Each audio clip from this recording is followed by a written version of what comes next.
Good evening, everybody, and thanks for coming. Adrian N. Breitfelder, City Clerk.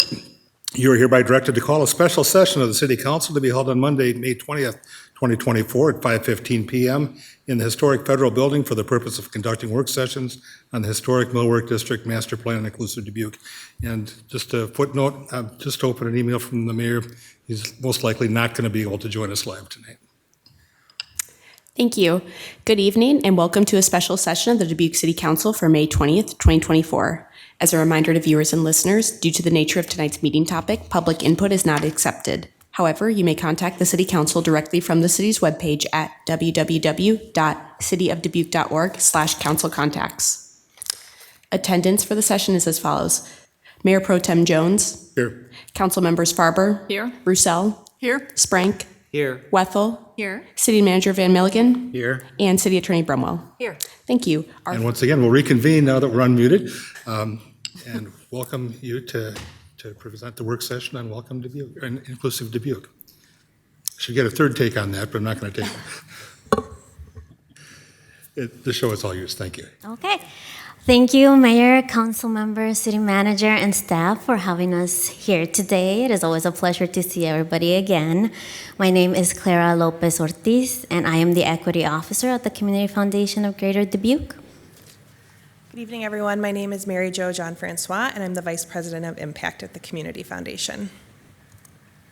So I wanted to start by going over our mission, our vision, and values. The foundation envisions a vibrant and inclusive Greater Dubuque region with resources and opportunities for all, where we value equity and opportunity, collaboration, stewardship, knowledge. And Inclusive Dubuque, which is an initiative under that, aims to foster a culture of inclusion and advance equity in all areas of community life. So, as you may remember, last year we completed the Dubuque Community Equity Profile. The profile gathered both quantitative and qualitative data on how all people in our community are affected by various systems. So what we did was look at that data, look at those systems, and identify where those barriers were and what, as Inclusive Dubuque and as a foundation, we could work on to not have those barriers anymore. So first, we'll look at housing. So Mary Jo? Thanks, Clara. So today we're going to run through some of the findings that we had. I know a lot of this data was presented to you back in July, so we're not going to do too much of a deep dive into data, but we're going to talk more about how we've been responding to some of the challenges that we saw as part of the data profile. So this first slide here is housing costs burdened by race and ethnicity. And so this slide shows, broken down by race and ethnicity, what the housing cost burden is in the city of Dubuque. The dark color on the bottom represents those who are spending less than 30% of their income on housing. The middle color represents those who are spending between 30 and 50% on housing, and the top color represents those who are spending more than 50% of their income on housing. Most notably, almost half of the Black population in Dubuque is spending more than 50% of their income on housing, which is much higher than many of the other groups represented here. I should note that this chart does not paint a complete picture, especially for our Pacific Islander and Hispanic populations. What we found when we were doing this equity profile is that many immigrant groups live in multi-generational households or multi-family households. So even though it seems as though they are spending less on housing, you may have multiple generations or multiple families sharing one space, which can cause overcrowding in the house and lead to less stability for housing, as well as more people in the house will have more expenses, and so spending 30% of income on housing may be a bigger bite out of the household budget. So the major barrier we found when it came to housing in Dubuque was affordability. And one of the biggest, believe it or not, issues is around security deposits. I think traditionally we think about security deposits as being 1 month's rent, but what we found is that many landlords now are requiring 2 months or even sometimes 3 months rent for a security deposit, which is probably difficult for just about any family to be able to provide, let alone a low-income family. So one of the things that we've been able to do is to partner with the city's housing department, the City of Dubuque's housing department, on a grant that they received from the state of Iowa to provide security deposit assistance for families and individuals in Dubuque. We were able to partner on this in a few different ways. One of the ways was being able to provide the 50% cash match that was required for the grant to be able to be granted to the city. And so we were pleased to be able to do that and provide that. And the other way is doing kind of what the Community Foundation, what we believe we do best, which is convening partners around the issue. And so we pulled together various nonprofit partners to meet with Alexis Steger, and we talked about what the process would be, how families and individuals that nonprofits were working with could access these funds for security deposits, and as well as like what referrals would look like, who would be fielding questions and things like that. And so we wanted to make this as transparent as possible for all of the partners in Dubuque that are working on this issue. The second thing is we have a fund at the Community Foundation that provides housing assistance for Marshallese families. So this is not limited to deposits, but can also help with rent assistance, utilities, and we work through local nonprofits. For example, Crescent Community Health Center often contacts us when they know of a Marshallese family that needs assistance with this. So those are two ways that we've been supporting housing issues in Dubuque. So next we're going to take a look at education, and I want to show you this slide, which is the chronic absenteeism rates by race, ethnicity, and socioeconomic status and disability. These numbers are provided by the Dubuque Community School District, and you'll see across the board that chronic absenteeism has grown since before the pandemic until now, post-pandemic. This is a national trend that we're seeing. It's not specific to Dubuque, and it's something that school districts across the nation are trying to figure out and work through right now. You can see here the Pacific Islander population and the Black population again. It's much higher than other races that are represented here, but across the board it's an issue. And I should point out that chronic absenteeism is defined by missing 10% or more of school days a year. So when we think about some of the things that the Community Foundation has worked on for years, one of the things is, as I'm sure you know, grade level reading has been something that's been important to us. But when we see something like these chronic absenteeism rates going up, we know that things like grade level reading rates are probably not going to get better on their own. And so we've been partnering with the Dubuque Community School District and been talking with all the school districts in our region around this issue of absenteeism. And so we are excited to be launching a collective impact initiative around chronic absenteeism, where we're going to be working toward a common agenda to lower those absenteeism rates across Northeast Iowa. We just met with Amy Hawkins and Lisa Bockhorst from the school district not too long ago. We talked about this. We talked about grade level reading. They've been a great partner in all of this, and so we're looking forward to coming up with community-based solutions to try and support our school district and getting kids back into school. In addition, we've also been working around programs that are supporting students. So in the fall, we'll be launching a mentoring program for girls of color in our high schools. We've been working with the school resource officer on that, who actually brought the idea to us through a conversation she had with Chief Jensen. She's a woman of color herself, and she's found that a lot of the girls in the high schools come to her for advice and guidance, and so she brought the idea to us, and we've been recruiting tutors and mentors, and we're looking forward to launching that program in the fall. And we've also been working with the school district closely so that we can do that in Senior Hempstead and the Alta Vista campus.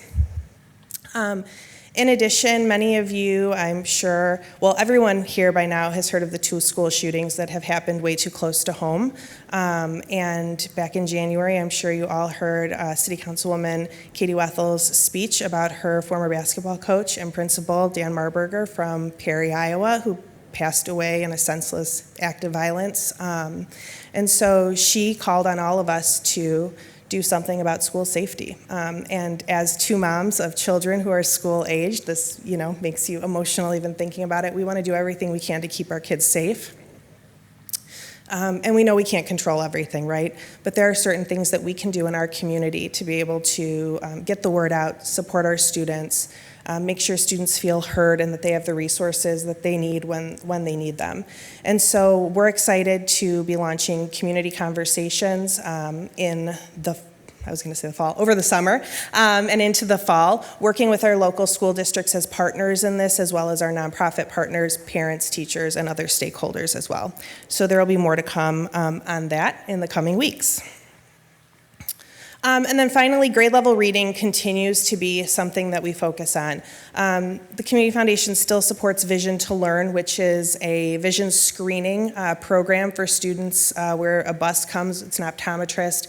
They do vision screening for children inside of the bus, and then children who need glasses receive 2 pairs of glasses, one to keep at home and one to keep at school, so that they're able to see the chalkboard or their books or whatever it is that they may need.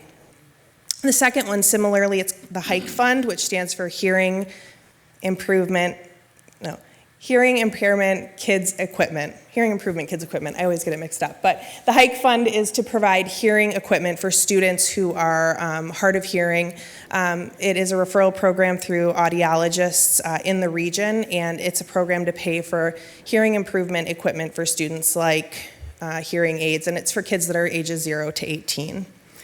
And then finally, we've just finished, we just completed our first cohort of tutors to be trained around reading issues and dyslexia. So we've trained 11 people in Dubuque who are able to screen for reading issues and screen for dyslexia. Right now, we found that there are no formalized tutoring programs in Dubuque for children who are struggling to read or showing signs of dyslexia. So students are driving to Cedar Rapids or Madison or the Quad Cities in order to get the services that they need. And so we've trained tutors in what we call the Wilson method, which is a proven and data-driven method to work on reading issues. We'll be able to tutor beginning in the fall up to, or at least 22 students, but we're also training another cohort of teachers this summer. So we're hoping to double that number by the time fall rolls around. We will not only be tutoring students with dyslexia, we'll also be tutoring students who just are struggling to read. And we've been working closely with the school district so that we are sure that our program is complementing the way that they're beginning to reteach reading in schools. They're starting to introduce some new curriculum in schools too. So it's going to be a complementary program, and we hope that by hitting it kind of on both sides, we'll see those grade level reading numbers go up over the next few years. Oops, did I get your paper?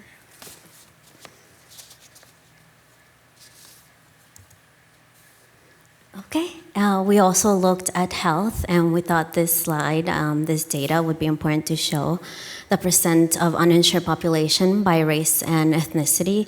As you can look, our Pacific Islander community has one of the highest uninsured communities, but also take a look at our Latino and Black community, where as compared to 2014, 2021, it has gone up. So what does that mean? That means that one of the barriers for those people that are uninsured is access to resources. So as I think Alex came last week to present on the Better Together community, we are working with them on medical translators here in Dubuque, both in Marshallese and Spanish. We have applied for and started receiving funding, and as someone who has been translating for her parents since I was 9 years old to go to different hospital appointments, to any sort of vision appointments, I think this is very much needed here in Dubuque. I still go with my mom to her appointments, so having something like this here, it's a great opportunity for us, and I think it's very much needed. We are also working on a strategy in disaster resilience to make sure resources are accessible and culturally and linguistically tailored to mitigate disparities. We have been meeting with emergency managers around the tri-state area to see what they're working on, what are their needs, and how we can also bring that here to Dubuque. We're also meeting with the people from Cedar Rapids because they do have a plan. So we wanted to gather some info before we actually move forward with the strategy here.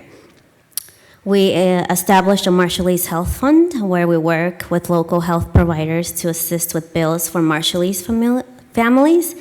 And this is mostly direct medical bills.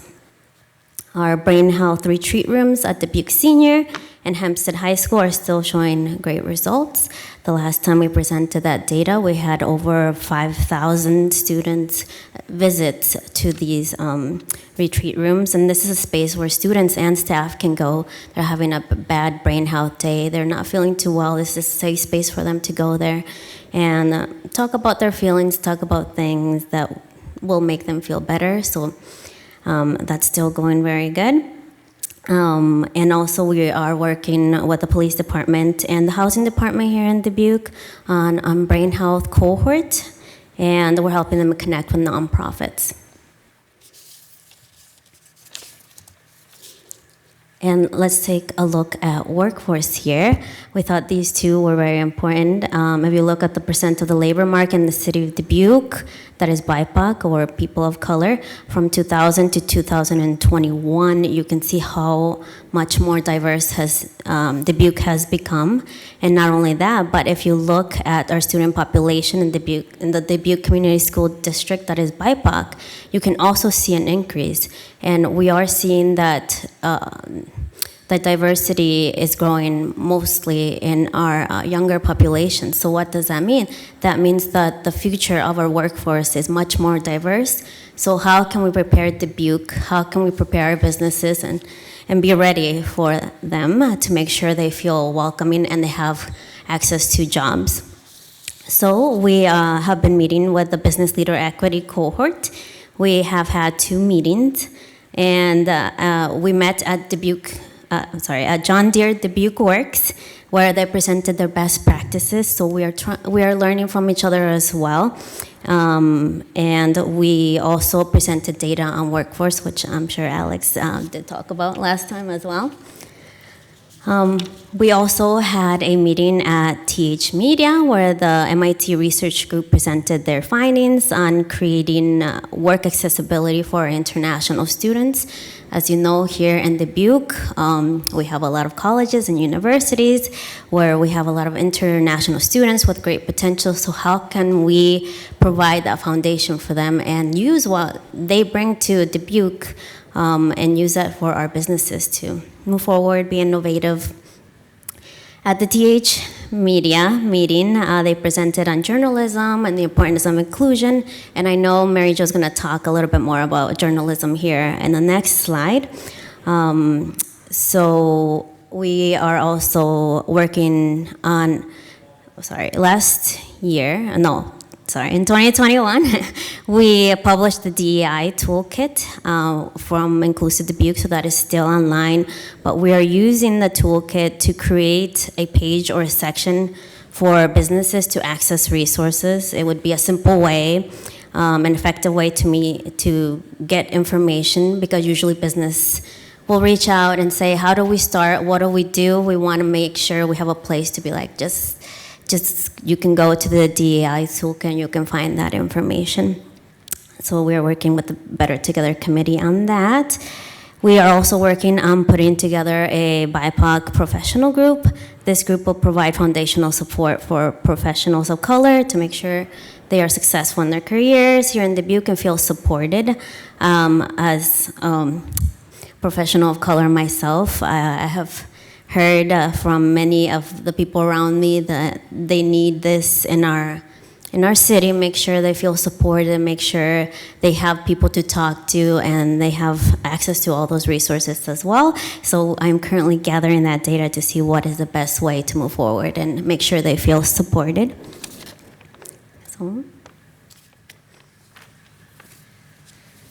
So I also wanted to share some pretty exciting news. As you may have heard over the last few years, 2 to 3 newspapers in the United States are closing each week due to funding issues, low readership, low ads. So access to accurate local news has become a priority for the Community Foundation. What we're finding is a lot of people in our region are relying on 24-hour news networks or social media for their news, which might be okay in some instances, but what they're not learning about is what's happening like in rooms like this, city council, local school boards.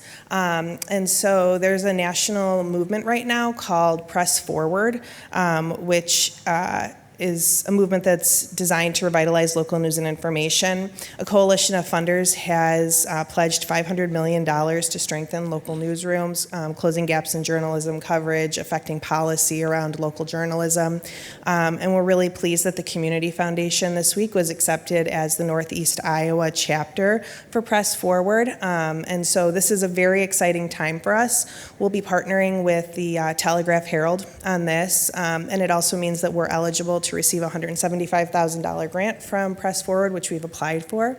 We'll be utilizing this opportunity to provide grants to our local news ecosystem here in Dubuque and in our region. And we're really excited just to make sure that all of the people in our region have access to reliable news.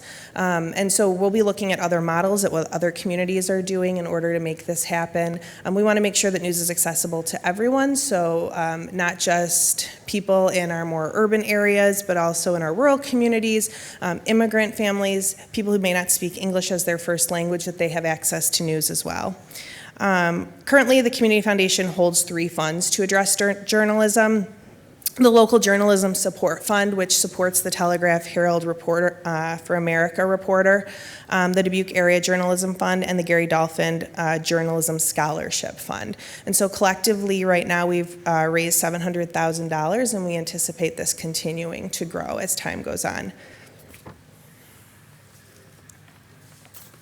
Okay, partnerships. We continue to partner with the Julian Dubuque International Film Festival to host a film. This year's film, if you got the chance to go see it, was Camp Rick Star, which focused on a camp where they use music therapy to help and create a space for people with disabilities. We are also still partnering with Faces and Voices to bring you the Reverend Dr. Martin Luther King Jr.'s birthday celebration. Well, in that picture right there, that's the film director and the people that were in the film.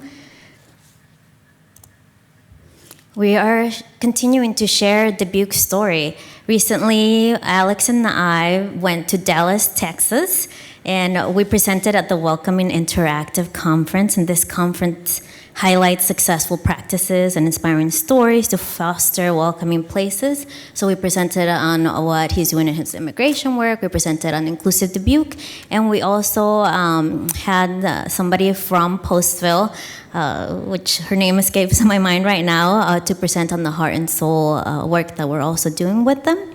We also presented at the Diversity Summit, hosted by the Chamber of Commerce not too long ago. And then we are also working with the Urban Institute Mobility Action Learning Network and with the Office of Shared Prosperity. They're also working with us on this. We are focused on community engagement and how we can support those grassroots organizations, which are usually led by our BIPOC community. And quickly, before we move into our strategy, and I want to leave time for Q&A, I do want to let everyone know that this September we were selected as a city. We participate in a cohort called Welcoming America, which is community foundations across the Americas. So there's community foundations in Brazil and Mexico and Haiti and throughout the United States. And we were selected as the city for their fall gathering. So we'll have colleagues from around the world or around the Americas coming here to Dubuque. They'll be in Cedar Rapids for a day and in Dubuque for a day to learn about the great work and the cool things that are happening in Dubuque as we think about ourselves as a welcoming community for new people that are coming to live here, coming back to live here. So one thing that I just wanted to point out is that with all of this data, yes, we're doing a lot of work, but we're also looking forward. And so in recognizing that so much of the population growth, almost all of it, has been due to the foreign-born population, and recognizing that we have a lot of newcomers to Dubuque and a lot of people that didn't grow up here, and even people that did grow up here and maybe don't know exactly where their place is in Dubuque. We're really trying to look at how we can become a more welcoming community. And what is the Community Foundation's role in being a welcoming community here? And so this is a strategy that my team is working on at the Community Foundation that we're excited to roll out to the City Council. The questions on the screen are some of the questions that we'll be asking ourselves as we develop this strategy and as we hear from other stakeholders as well. And we look forward to sharing this new strategy with you hopefully later this summer as we talk about what we plan to do over the next 2 to 3 years when it comes to Inclusive Dubuque.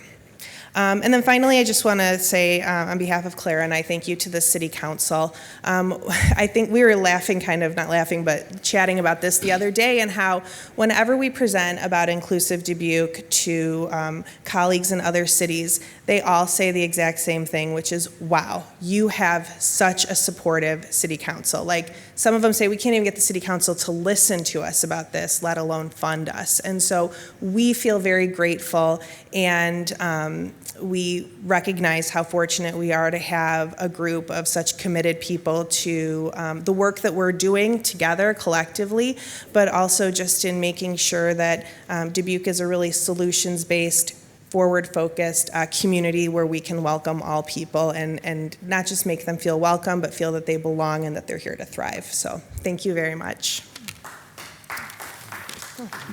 Thank you, Donna. Well, thank you very much, and let me assure you that we are absolutely grateful for all the things that this community foundation by itself. Most community foundations deal with growth of philanthropy and wealth, and you do that, and you do it very well. But you also are so heavily into growth of community and helping us fix some of the things that are most wrong with us.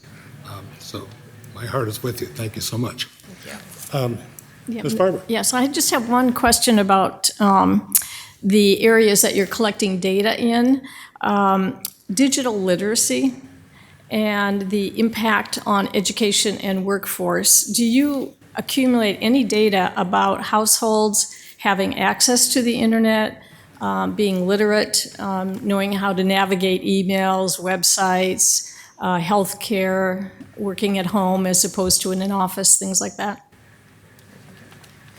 To my knowledge, we haven't collected that specific of data, but I think that's a great point and something that we definitely need to be looking into. It would be great to have that knowledge, because that would give us a foundation, another foundation of understanding of what the community needs are. So thank you for thinking about that. Yeah. Appreciate it. And thank you for your presentation. Thank you, Ms. Barber. Ms. Whitman. Well, thank you for a great bunch of knowledge, and a lot of great points were made by Alex's presentation as well. I just have to say that I feel incredibly fortunate in return, because as you make decisions, there's things that you can't know about unless you hear about it. And so many of the data-driven models that you use help me to understand our community in a way that otherwise I don't think I could. And so thank you in return. One thing I wanted to bring up, and you hit on the translator program, and I had talked with and mentioned to Alex how crucial I think that is, specifically for programming such as the VNA and doing education on vaccinating maybe an under-vaccinated population simply because they need the education and the healthcare access to receive it. So additionally, in learning more moving forward on how we're going to put that out into the community, if families will receive the information on how to access those translators, will healthcare providers like me be able to look at my schedule and say, on Thursday, could we call a translator to actually be present? And then how that will work. I'm just, as a healthcare provider, incredibly excited about that, knowing that it needs to be part of our community. But as you move forward, just some ideas that I think will be important to discuss. Thank you.